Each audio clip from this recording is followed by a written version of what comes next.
Bonjour Jean-Baptiste. Bonjour Xavier. Ça donne envie de danser.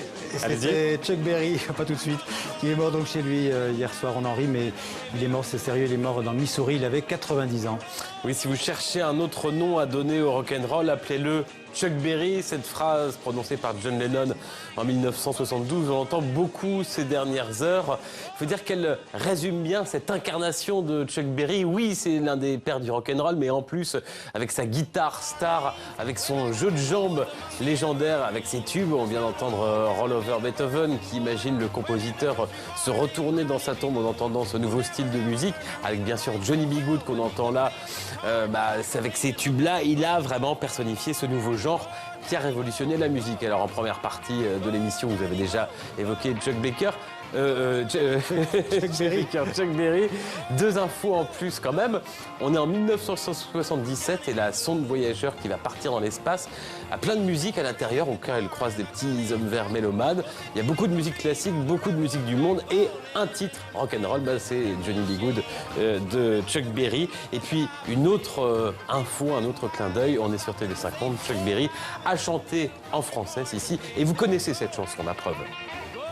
Monsieur, madame, and rung the chapel bell. C'est la vie, c'est the old folks. It goes to show you never can tell. They furnished off an apartment with a two-room robot sale. The coolerator was crammed with TV dinners and ginger ale. But when Pierre found work, the little money coming worked out well. Évidemment reconnu Chuck Berry dans Pulp Fiction, le film de Quentin Tarantino, décidément. Le cinéma, justement, vous avez eu un coup de cœur pour un nouveau film de Martin Provost qui s'appelle Sage-Femme. Vous vous souvenez sans doute en 2008 de ce film, Séraphine de Martin Prévost. Il avait récolté 7 Césars. Il racontait l'histoire de cette peintre autodidacte incarnée par Yolande Moreau. Et bien là, dans ce nouveau film, c'est l'histoire d'une sage-femme. On est en banlieue parisienne, à Mantes-la-Jolie. C'est Catherine Fro qui incarne cette sage-femme qui ne veut pas que sa maternité devienne une usine pour bébés, comme elle dit, une femme totalement dévouée aux autres, quitte d'ailleurs à un peu oublier sa propre vie, un brin rigide. Et puis un jour, coup de téléphone, c'est une femme qu'elle n'a pas vue depuis 30 ans, qui était la maîtresse de son père. Alors, c'est un peu le mariage entre la cigale et la fourmi. Au début, les relations vont être assez tendues parce que autant Catherine Deneuve incarne une femme jouisseuse qui, pour guérir de son cancer, dit qu'elle croit aux vertus du plaisir, mais peu à peu, elles vont s'attendrir. La tendresse, sans être mièvre, c'est tout ce qui fait le sel de ce très très beau film, très bien écrit, et avec pour la première fois, face à face, deux grandes actrices françaises, Catherine Deneuve et Catherine Fro. Et c'est la magie du cinéma, ça opère, la preuve, regardez. Le monito de la 2 dégringole, rappliquez vite. Je crois qu'il a le cordon roulé autour du cou. Ah, appelle-nous Dido. D'accord.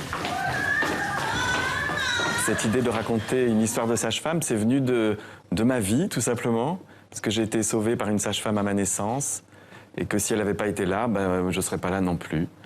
Donc j'ai voulu lui rendre hommage. Bonjour, voilà, je suis à la recherche d'Antoine Breton. Je me demandais si vous n'étiez pas sa fille. Je suis Béatrice Sobolewski.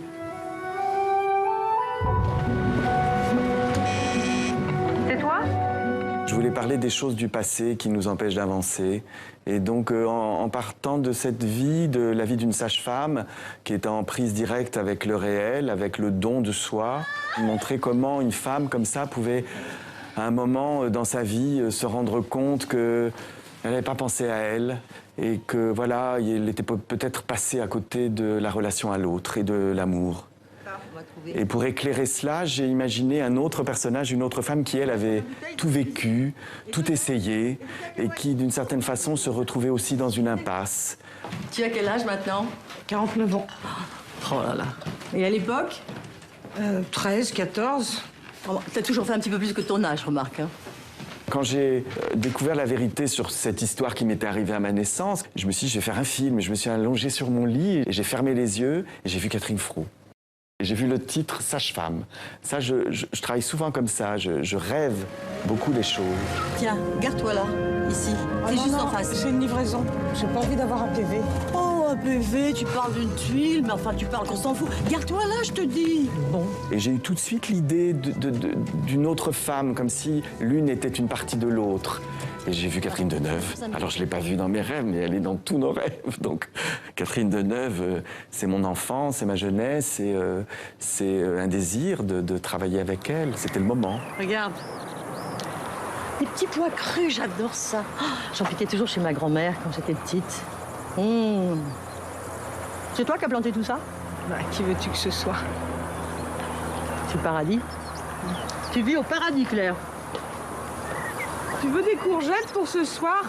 C'est les premières, elles sont délicieuses. Oui, mais alors pas avec ton horrible riz complet, là. Ah, en montant, non mais on achètera des côtes de veau. Ou cette fameuse côte de bœuf dont je rêve depuis notre déjeuner. Tu m'as si maltraitée. Voilà, Sage-Femme, le film de Martin Provost. À vendredi. À vendredi.